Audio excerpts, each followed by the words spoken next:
So while I was running Wyland Direct, the data post sort and postal affairs area, we exported the scorecard every single day in order to track any movement in any of the numbers. So again, because the post office was providing a wonderful tool that allowed us to grade our mailings, if I would see nesting errors jumping, I would go back to the mailroom manager and say, hey, you're going to have to train this person. They would actually look at what machines ran that job, track it down to the operators, and retrain the operators. If we're having ACS problems, address correction issues, I would sit with the data manager. And 9 times out of 10, it was the customer gave us an NCOA certificate and said they had already done the NCOA, which I'm going to show you an example, can be extremely costly over a period of time. So as I run around the country, what am I seeing? What is causing problems on readability? What's going to give you grief and aggravation on your scorecard? We're getting creative out there, but the problem is with the creativity, we're using colors that are causing the barcode not to be read. So we're taking that time to pre-sort, we're taking the time to track, we're taking the time to look at ACS service, but they can't read the barcodes. So this is becoming more and more prevalent as we become more creative using bad colors. So suggestion, stay in the pastels, which is right in the middle. Screens. We're seeing more and more screens out there which are making the barcodes non-readable. Same issue. You're taking the time to pre-sort, but we've lost visibility to the mailing and we've lost the barcoding. And then what happens? The post office is going to put a lim in the bottom right corner and ruin your design and your color and everything you worked hard to achieve to try to get the customer response. So again, watch your screens. I typically tell everyone to stay under 10%. I believe the reg is 12%, but just common sense. Keep the barcode readable. Another issue is I'm traveling around, and most of these issues are coming from RICO employees. So I'm trying to share my experience, and what I'm seeing as I visit the 3,000 sites around the country, issues I'm running into that are causing readability. So when the pieces are folded, they're not testing the first piece off. A tap test is supposed to be 2 left, 2 bottom, 2 right, and that's BS, by the way, because I lost a case with PCSC. They changed the regulation that says the barcode has to stay in the window during the full range of motion, which means the clerks can tap it upside down, even though they're not supposed to. So the guide, the bulk mail acceptance clerks, the guide that they have says 2 left, 2 right, 2 bottom. I had a clerk that went upside down and I lost the case. We had to pay up on all of that, back to working men. Folds. Please be careful how you close them, your tabs. Again, this will affect your class of mail going from automation back to non-machinable. And my favorite, this is a piece from a hospital system in Tampa, which again is a RICO managed site. The piece is closed with staples. I had to put the bars in there just to maintain HIPAA requirements. So that's why the white labels are in there say staples. But our own staff. So again, what I'm trying to do is I'm trying to provide training because, and again, my concern is as us gray hairs leave the industry, there's no one behind us educating the staff. So I'm trying to educate the mailroom managers around the country for RICO. And as you should, as you bring people into your business, there are basic standards that they need to be taught. It shouldn't be just running the software and putting the stuff into the pre-sort programs. People should understand why. What's the background? Why am I doing this? Why am I doing that? So again, real live examples of issues out on the road. So when we talk about full service, people don't want to move into full service. They're concerned about assessments. I'm trying to teach by example. So the first one ACS. We used to mail for most of the large cable companies. The large cable companies are using a data service, a compiler, it starts with an E, and I'm not mentioning names, and they would NCOA their entire database. We're talking millions upon millions of records once every 90 days. Well, as a mail service provider, by the time the list gets to me, that information is stale. But if I change the address and the piece goes back, they can't fix the database because they don't know who the person was. So what I used to do to get around that, and again, this is not approved by the post office. I wanted to get better delivery, so what I did was we would NCOA and change the barcode, but not the physical address. Why? Because the mail's going through barcode sorters. Your last steps have a function code of 918, 919. The 918 puts the mail into the, it's the first stop. So the bin one would be the first stop in every route. The second pass takes and breaks it by the carrier routes. So they would sweep the machine, take the tray from bin one, and then pass it. So now every route had the first piece of it. That's how they sort the mail every single day. So I knew they weren't going to look at the address. They're going to look at the name to see where the break was when he's running his route, but they're going to sort it by barcode. So again, ACS, you should be careful. Make sure if someone gives you a list, look at the certificate date compared to your mailing date. If the data is going to go stale, you have NCOA available within your software. Run it for the customer, will get better delivery. It's a value-added service, it's important. You have it as part of your software, sell it, use it. You're going to get the customer better delivery. So, Weiland Direct had an agency up in New York. The agency said that the cable company would like to do electronic service requesting. What's the proper endorsement? So I sent an email that said, please put in this size font, electronic service requesting. So the second question from the graphic artist became, where do you want me to put it? So I sent the template. Guess what happened? She printed it in all of it. Yeah. She printed it that way. We originally had a bill of $95,000. So what happened was I started looking at some of the addresses, and some of the addresses were deliverable as addressed and did not qualify for the, at the time I think it was 54-cent per envelope charge. So it could be expensive. Lesson learned, again, going back to the scorecard, be careful on your STIDs, the service type ID, and be careful of your endorsements. The endorsement has to match the service. So if they had printed electronic service requested, I would have had all the data coming back. Now, just as a note, one of the lessons I also learned, the electronic data coming back actually had more move-up date information than the pieces being returned. We probably had 15%, probably close to 20% better data than we did the pieces coming back. So lesson learned, if you're going to offer address correction service, it's a valuable ancillary service that you can offer, that you can charge for, to get the new names back. Steve offers it, it's part of the software. Use it, because again, it's a value-added service. And also, another philosophy I had, the more I can integrate into the customer's database, the harder it is for them to get rid of me. There's more stickiness if I'm into the customer's data. So again, ancillary service, but make sure your endorsements match your STID. Very important. By the way, you can stop and ask me questions. The only thing I ask is, I'm old and I forget. You may have to remind me where I left off. So just jump in anytime you want.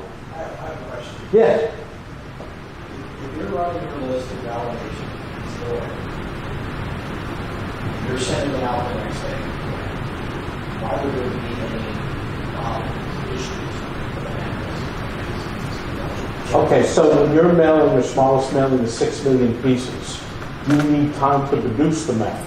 So I run the list. I need time to produce it. I also have 4 days on the road from Florida to get to California. So now if you add up the production time, I'm 10 days out from when I got the file from that E company, Epsilon. And the data it spoiled. So we knew it was going to be bad. We knew we had newer move update information, which is why I always barcoded to the new address.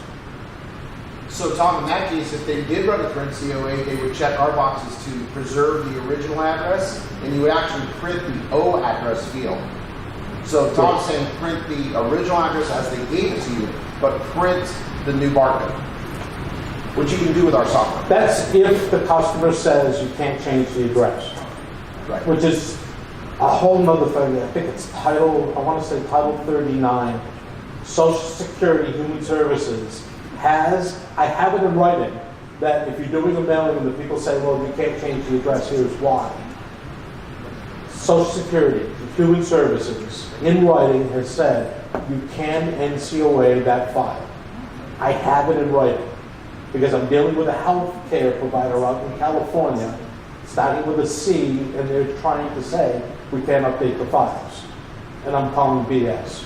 And I have it in writing from the head of, actually it was the previous head of Human Services. So you're saying that always NCOA the file, and if the customer requests to not change the address, then you're just going to use that address? I use the old address with the new barcode.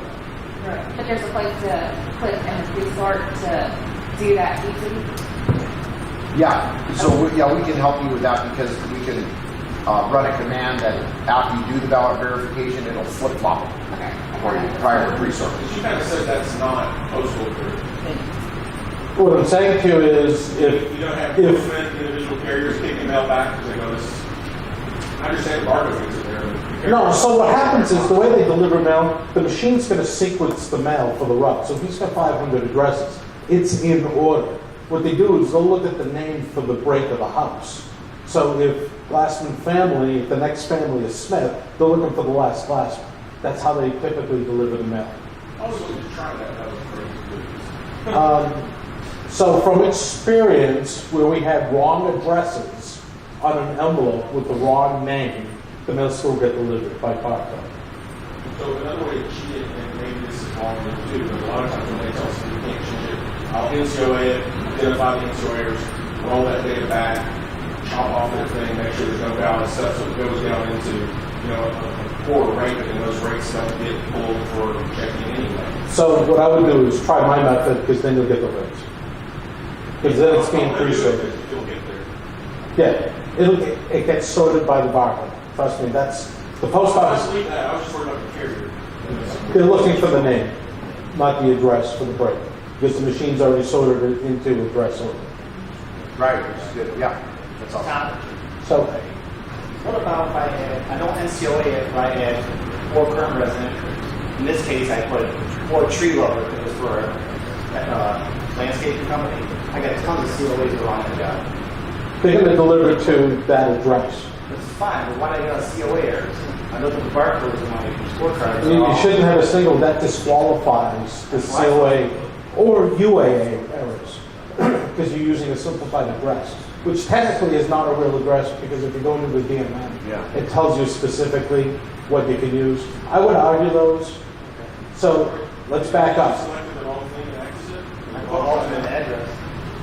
So I heard a lot of you, when talking to me as I was sitting around, giving me the wrong answer. So someone had delivery issues.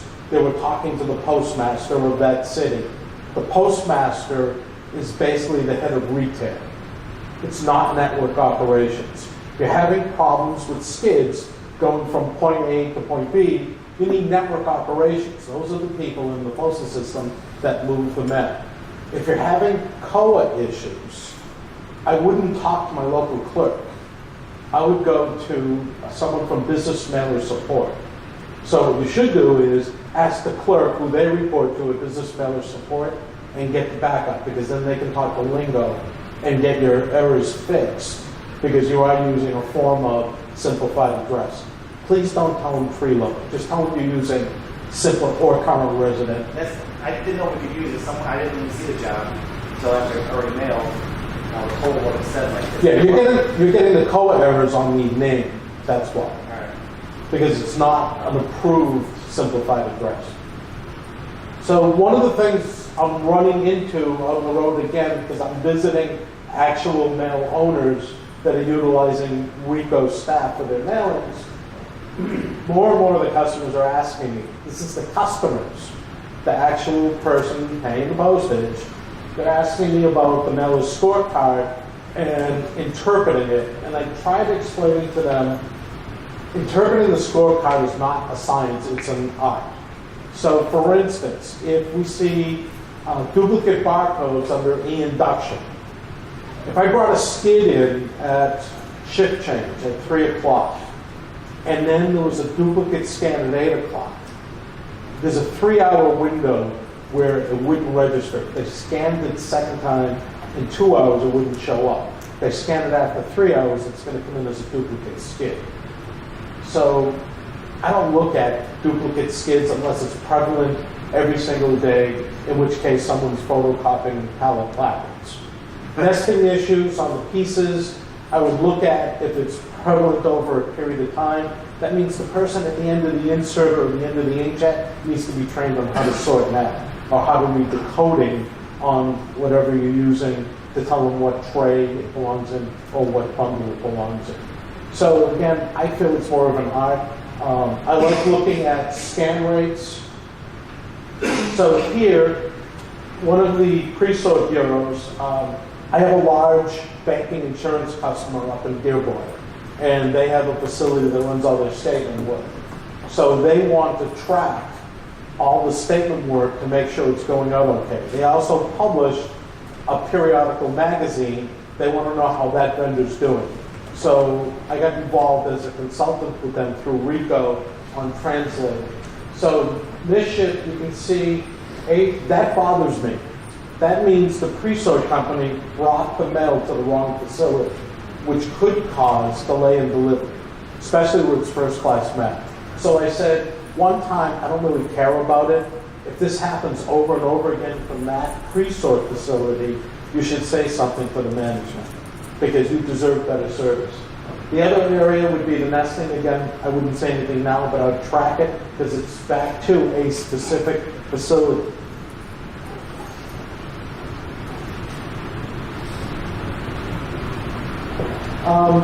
If you notice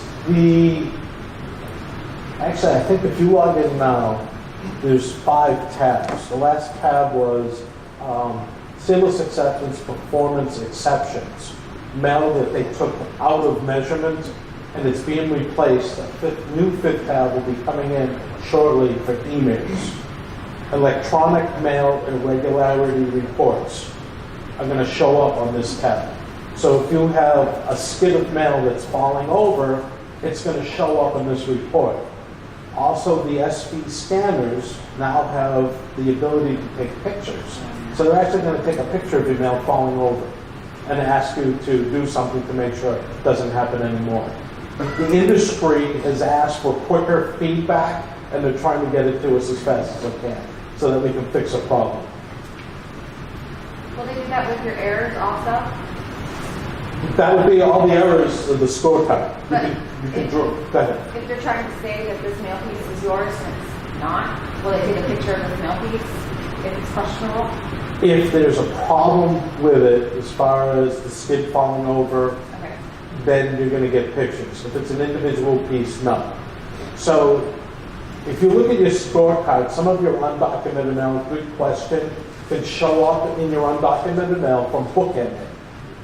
I run 20,000 pieces through a 5-digit, and then there's some identified mail here with a problem. They're going to bookend that mail to my job. If I send in 3 skids to a facility and another skid had problems that can't identify who it came from, it's going to get bookended to me. So if you look in all the documentation from the post office, you look in the MicroStrategy reports or guides, you'll see there's about 10 ways they can bookend the piece back to you. Typically it's wrong, because I take the time usually to look the mailer IDs on and find out who they actually came from. But again, it's a census, so unless you're being fined or penalized, known as an assessment, don't waste the time. But they do, the bookending is not flawless, and I see all kinds of errors within it.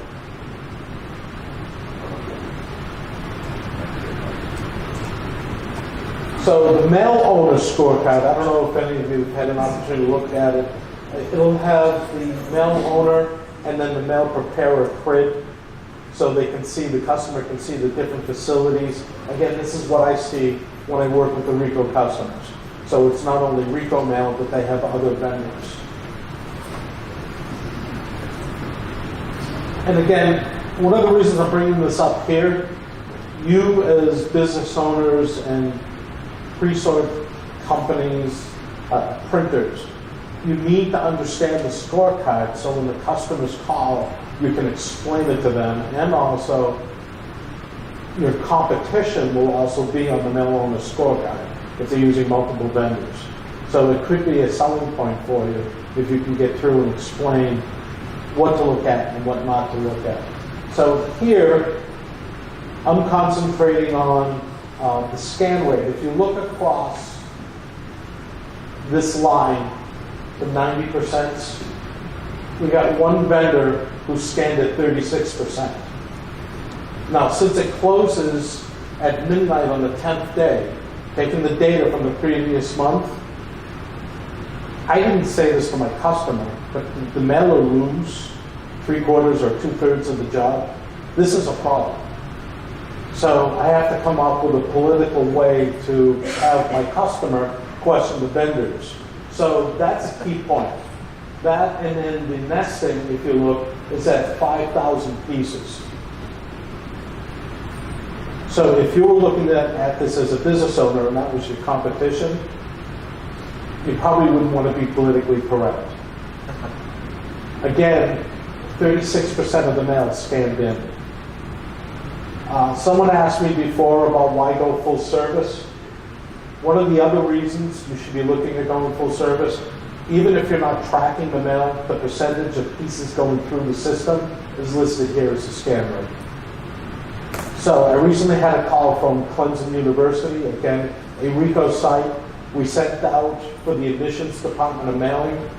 They wanted to know if it got delivered. We could immediately bring up the scorecard and look at the composition of the scan rate. So I could prove to them that through the post office, all the mail was up. Again, there's tons of data. You can only manage those things you can measure. The post office is giving you a wonderful tool to manage your business. It tells you where the errors are coming from.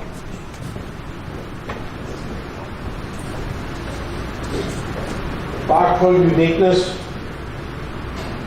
We had customers that wanted to use other services for tracking the mail in ACS, so they gave us the barcodes. Again, the person that pays the assessment is the e-doc submitter. Well, guess what? They gave 2 of us the same barcodes, but they mailed before us. This put me over the threshold because of the quantity. $700 we billed the customer because that was our assessment on the barcodes. Lesson learned, don't use other people's barcodes. You have tracking service available to you. You have ACS service available to you. Explain to the customer that since you're the e-doc submitter, the risk is on you. You would rather provide them the data back.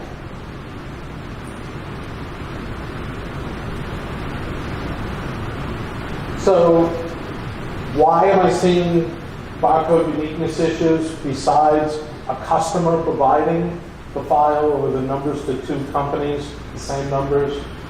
Lots of times we would see someone take an old file. So a mistake was made, the data department went and put a new file out, the inkjet operator grabbed the wrong file. So now I have that barcode possibly being used again if it was recycled. So again, it's up to the data department. If they screw up in the pre-sort, they have to be responsible for the files that go out to the inkjet or the press or wherever you use it to make sure they delete them and immediately. One of the lean concepts we used all the time was visual. We'd have a checklist. I would force them to use a checklist. If you're deleting a file, if you're making changes, here's the process you're going to go through, and I want a second person's signature on there that you've checked to make sure all these things have been followed. It'll keep you out of trouble. It adds a little work, but it increases your quality. On trays, Lots of times they would run the same trade tags and not realize it. And then skids, I caught people all the time in a rush just copying skid flags. You can't copy skid flags. So, okay, quick question. You just called me out. On the whole trade tag situation, suppose sometimes when I'm pre-sorting, I might make a mistake and put too many pieces in the tray. And since it's already processed, I'll just give a duplicate tray tag. That's messing me up, huh? Yeah, that's going to screw up your scorecard. If it's once, so I'd have the kids in the mailroom, I'd have them put the stuff on the side, and I'd just get an email. On the But I side of the tray. Yeah, I'd blow off emails as opposed to risking an assessment. So if I knew one trade tag's okay, 2 trade tags are okay, 3 trade tags would be okay. Oh, I But- only ever do it just a So just be aware, you're going to see an error on your scorecard for uniqueness on containers. I stuck them on the side of the tray, and post office refused it, so I now buried them in the pallet. That's exactly what I did. I just blame production. Yeah, that is a best practice. What do you do? I said I just blame production. Things So- like container errors on The lesson learned here is I would rather have the clerk upset with me when they go to pitch the mail into the sorter than see the number on the scorecard. Because the only other way to fix it is if I export my barcodes and then pre-sort it, but then my trays have changed. And so my endorsement line isn't matching my trays. Correct, it's not worth it. I like this idea. Just put them on the side, bury the tray. So you put That's them on the private. side?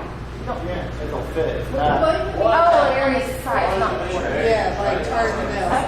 Okay. And they'll do that. Well, they don't like it, but they'll do that. Put the tray in the middle of the skid so the clerk's not going to take it. Okay, seamless acceptance.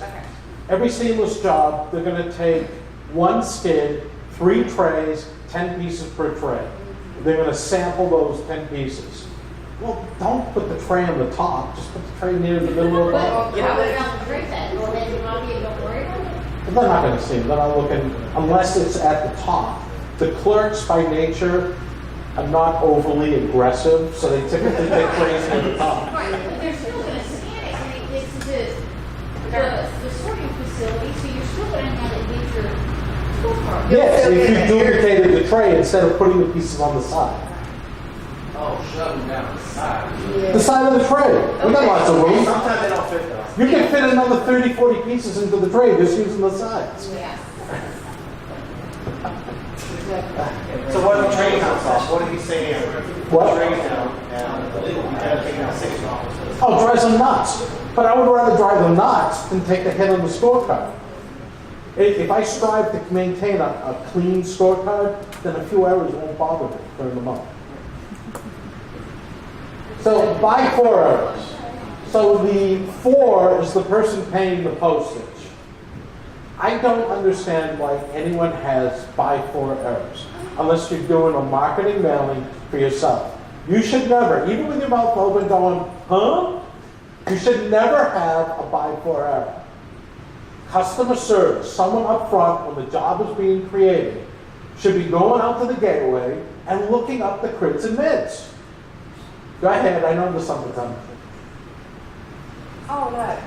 I used to have by 4 errors, but now I have to go in, because sometimes your customer will give you a crit and a non-copying stuff, and you go look it up, and it's not all linked. Okay, never believe the customer. Always look the crits up. I never believe the customer because they would give me another mailer's crit and mid, which would cause a by 4 error. So at that point, the first time, I said, that's it, I'm done. Yeah. So on non-prof, first place, customer service always went, look the permit up because the authorization code's there. Then see if the crit is linked, if it's not, call the customer. So but I learned the hard way.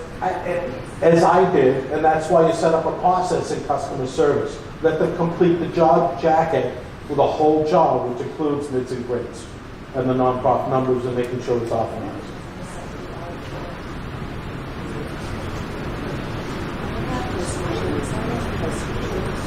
Undocumented mail. So I'm actually the king of proving to the post office undocumented mail. So we had at Wyland a SQL database. Every scan event for every barcode came into our database.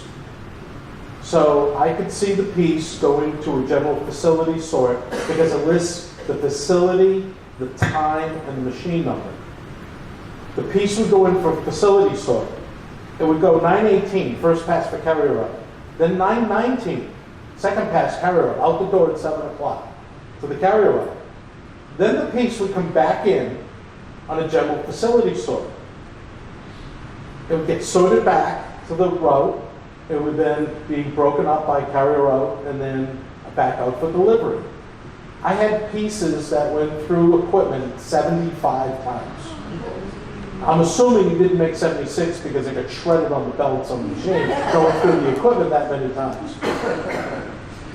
So we started a practice. We were looking up every single barcode. We were matching them back to job number, and we're able to prove to the post office, which is why you have percentages in your thresholds to allow for stupid things like that.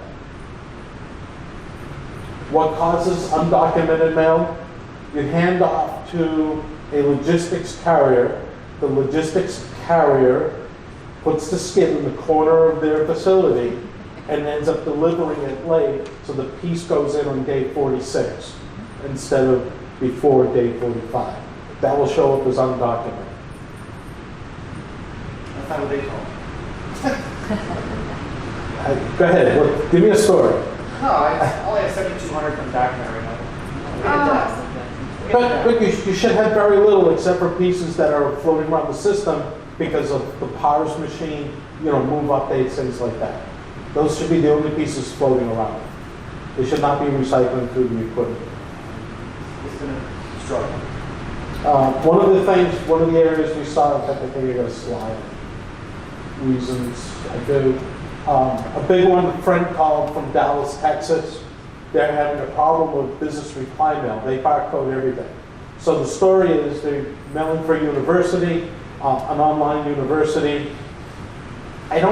I'm making up numbers here, but if they could call the person the day they mailed the piece, they would get a much higher response than waiting for the piece to arrive.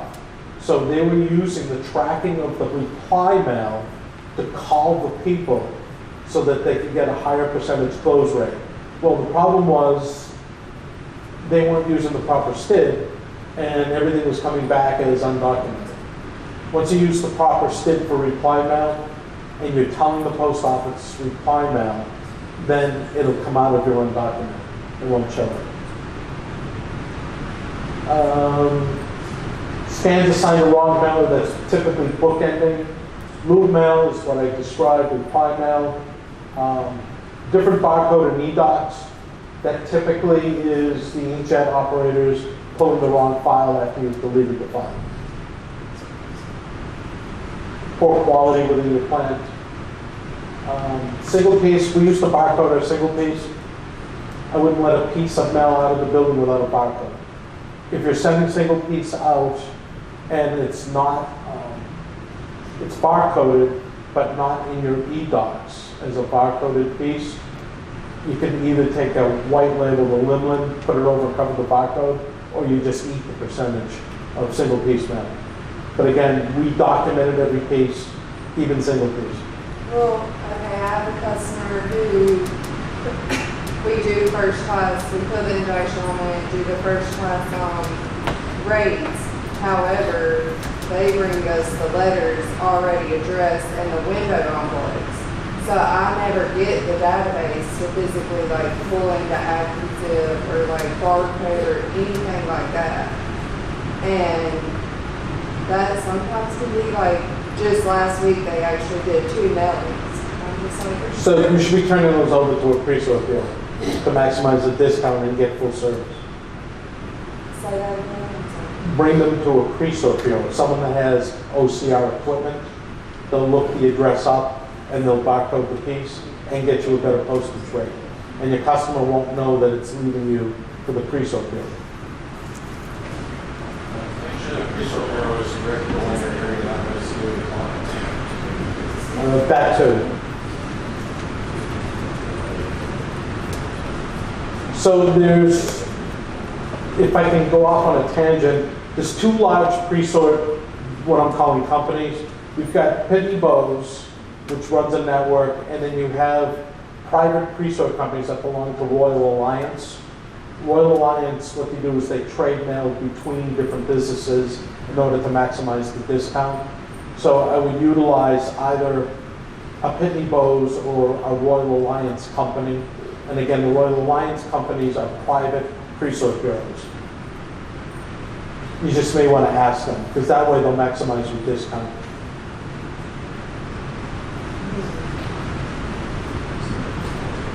Flats, interesting topic. We were reporting very high flat nesting issue rate, meaning the pieces were not running through the equipment at the same time.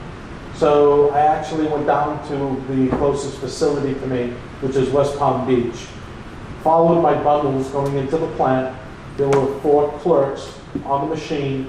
The stuff gets dumped at the prep, and it comes down a conveyor, and some comes off the side. So they had 4 clerks, and she takes, the woman I was watching, takes a ring knife. She pops all the bundles in front of her, and she would take some of this bundle, some of that bundle, and some of that bundle, and she would put them into the blue bin that loads into, I think it's the AFS machine with flat sort. So I asked her, why don't you take all of the bundle? So she said to me, she was very nice, the machine runs better when you mix up the product and doesn't run a consistent product. So I looked at her and I said, well, that's great, except now you're giving me all kinds of nesting errors. So I actually went and documented where my flat errors were coming from, and it was postal generated. Has it changed? I don't think so. Does that go along with that percentage of the you get like a decrease? Is that why they do that? They were getting better. They're more, so the clerks on the machine are more concerned with throughput per hour than they are my nesting issues. But they didn't even know anything about the scorecard or what I was talking about. Because again, they run the machine. The post office is very, very silent. They have no idea what's going on out in the real world. Yeah. Why is it, I'm just asking, why is it, you send a flat down to the post office, they have a barcode, they put another label with another barcode on that piece, like a printout label, you say it on. So when it comes back to us, it's a seed, because we want to see it when it comes back. There's a different label on that. I can't answer the question. As long as your address was on the top half and not upside down, they should be using your barcode. I can't answer the question. So the question was, why on flats are they seeing 2 barcodes, one mailer supplied and one postal supplied? I have no idea. So how do I compare with everyone else? Because I have access to the essential contractors at the post office because of the MicroStrategy reports, I pull every month what the issues are around the month. So this is full service. I'm going across the tabs. So it'd be full service, induction, seamless. So under full service, the top error would be duplicate containers, handling unit duplicates, and piece duplicates. The percentages on the right are meaningless. So when we were running the user group, we actually had the percentage of total errors. Now it's percentage based on the error coding, so it's a meaningless percentage. But those are the top errors. So containers, trays, and then the pieces, duplicate barcodes. And then the bottom, as you can see on the piece level, by 4. Again, I don't understand by 4. It's so easy to find the right numbers and put them in and do them properly. E-induction, undocumented mail is the top error. Then misship, meaning you've sent the skid to the wrong facility, and then duplicate barcodes. On the misship, we typically would see SCF discounted skids end up at the NDC because that's where the truck driver wanted to bring it. Again, we were using logistics companies, and that's what it would throw the error. If you get enough of them, they're going to up your rate from the SCF to the NBC.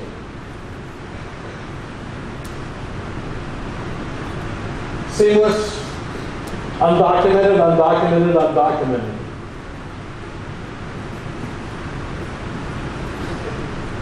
And you shouldn't, other than moves that keep going through the system, you shouldn't have them. And you need to track them down. If you're showing that many, you need to track down where they're coming from.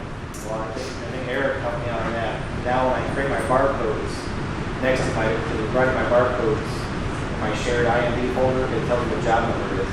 So that really helps me. Because I can track it down. All I had was a barcode. What's up, Terry? Terry did that? Oh. Terry, I got it. Okay, so I negotiated this with Kristen. I have one of 3 MTAC seats. I'm going to move forward. ID Alliance is an organization, nonprofit organization. Nonprofit organizations can have up to 3 seats at MTAC, Mailers Technical Advisory Committee. So every quarter, I go to postal headquarters. As a matter of fact, I'm such a pain in the ass, because you have to be typically escorted in postal headquarters. They don't want people wandering around. But I am such a pain in the ass. I have a postal badge for headquarters. I can walk myself around because they're tired of having me just go everywhere like that. So, something you needed to know about, the PRC gets a report from the post office on their conditions. And I caught a chairman's request for information. Yes, I'm not much of a geek that I find these stupid little things. But look what he's asking. The Postal Service put into their report to the Postal Rate Commission that they're looking at combining carrier route, high density, and non-saturation flats into a new pricing category. What does this mean? The post office is looking at taking carrier route flats and 5-inch flats and putting them into a new price category. Now, here's my philosophy or thinking. Flats are underwater, so why would you want to make them more underwater? When I say underwater, they're not paying for themselves. So why make it worse? So your saturation, meaning you've got 80% of the residents, your high density, you got at least 300 pieces, high density plus high density at 150. Why put them all together? They're going to lose that block of men. I don't get it. I don't understand it. Again, this is a case where the post office doesn't know who their customer is. Could be coming in the future. Again, it was a request for information. Another point to prove what we're talking about, the post office put a Federal Register notice out there a long time ago that said anything other than paper in the envelope, we're going to charge you parcel rates. The whole nonprofit community went up in arms. I went up in arms. We put plastic into envelopes all the time. Cable companies were putting plastic cards with 25% off, 50% off, $10 off. Well, they were trying to reverse that. So MTAC, we make it known we were not happy with them going to a Federal Register notice instead of talking to us. We're human, come bring the concept by. Well, they finally went to a task team, MTAC, task team work groups, user groups. There's an emergency, urgent need, you go to a task team. Well, the mailing community was so upset, they had a task team to talk about this. The conclusion of the task team was, if someone's creating a problem, we're going to go talk to that person instead of penalizing the whole community. And we are going to understand and define what fulfillment is. So if you're using the items that are not paper as fulfillment, meaning like coffee club subscription, some club where you're getting something and paying for it as opposed to a free item, that would be fulfillment, and they want to categorize that as a parcel. So again, this is future. This is what they're talking about. Mailing community pushed back So now they're looking at defining the term fulfillment.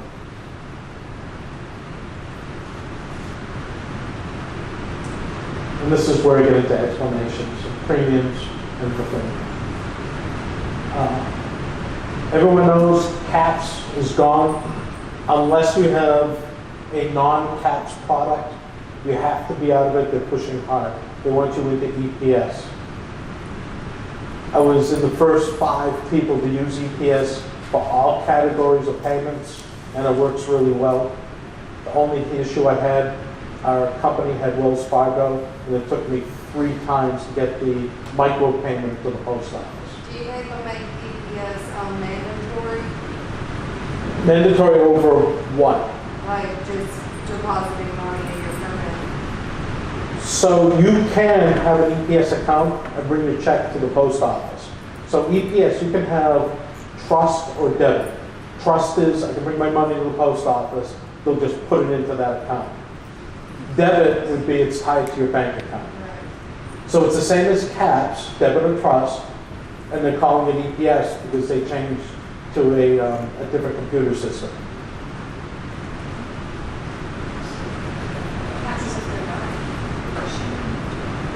Oh, trust me, you'll get a phone call. They're calling people now. So the business mailer support staff is tasked, along with mailing requirements people, to get people off the CAPS. They're pushing and pushing.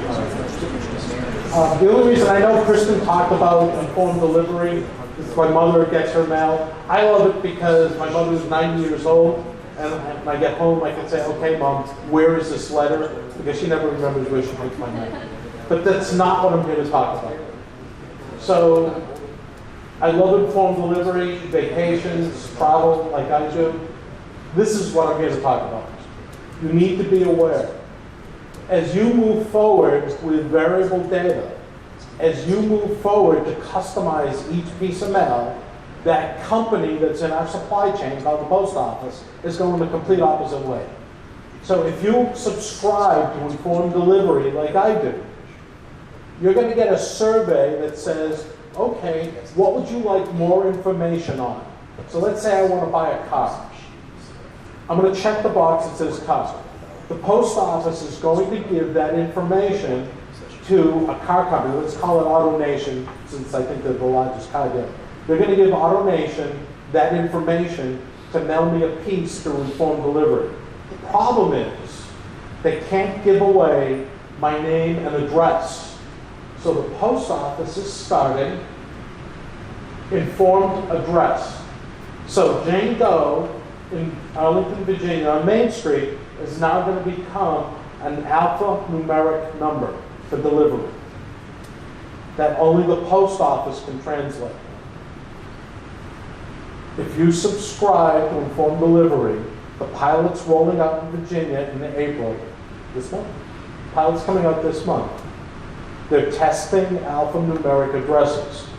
Now, if someone moves a lot every year in military, this could be a wonderful product. If I'm in the business of marketing mail, this is moving in the complete opposite direction of me. I don't know who it is. I can't personalize it. I don't know the demographics. I get the address for free from the post office on a potential sale from someone I don't know. Questions?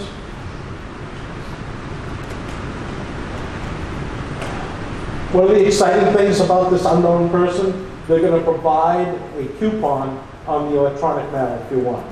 So if they're advertising a pub or restaurant, as that mail is delivered, you'll be able to take your $1 off your first glass of beer at the bar.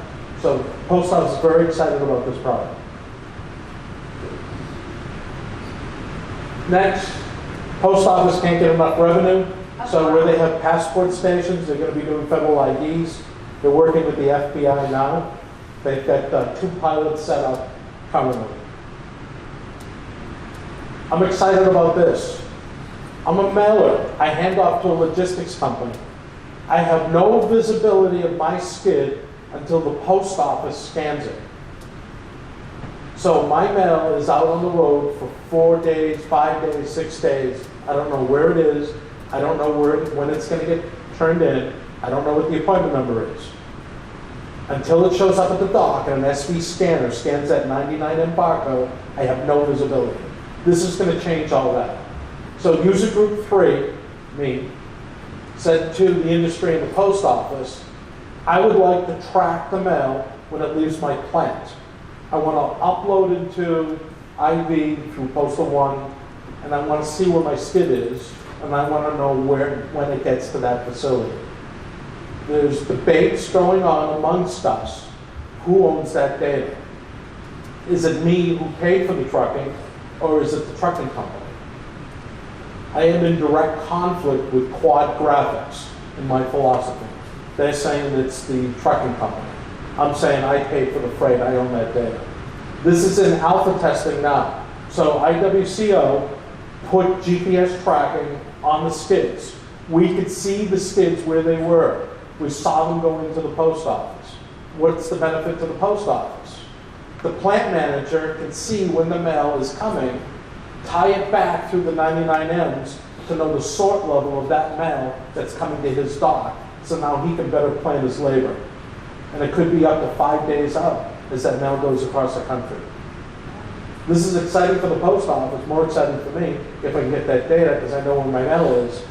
The best part is when the truck crosses the geofence for the facility, it will automatically check in. This is exciting because now I don't have to worry about the driver getting out, walking to the dock or Morgan station up in New York where they're out in the street for 3-4 hours. Automatically check in. I requested from network operations that they look at a 1/4 mile on the geofence to check the drivers in. Next step in the alpha, we're going to 3 trucking companies. Then the beta will be 2-way communications where the post office tells the driver what dock to show up at. So again, with baby steps with the post office. The post office is working an app now that would go on a smartphone that would be able to use this with. Scan the skids and they'll be able to put the skids up through IV, informed visibility. This is scary. It's in Europe, it's coming to California, the General Data Protection Act, which says basically you need the person's permission before you can release their name. The biggest problem with this is the people maintaining the databases, how do you handle that name? What do you do with the name? It's your customer, but they don't want to release it. If you accidentally release the name, it could be thousands of dollars in a fine. Very scary. Coming to California in 2020. In the UK now.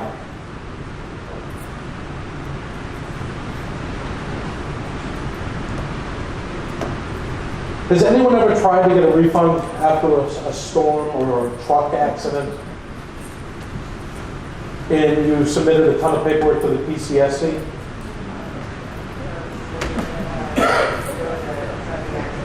Okay.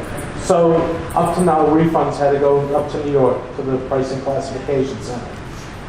You had to turn in your pre-cert report, the accident report.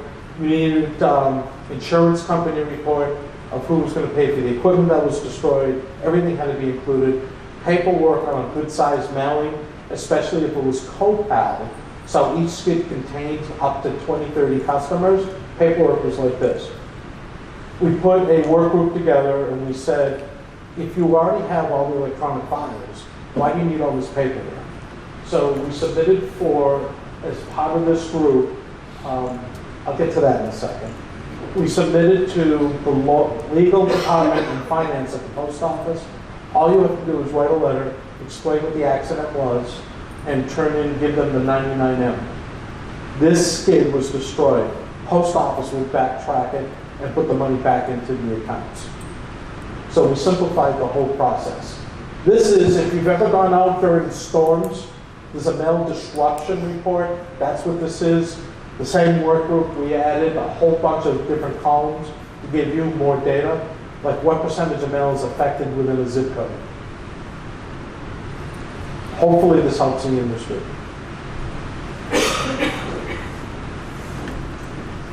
And that's it.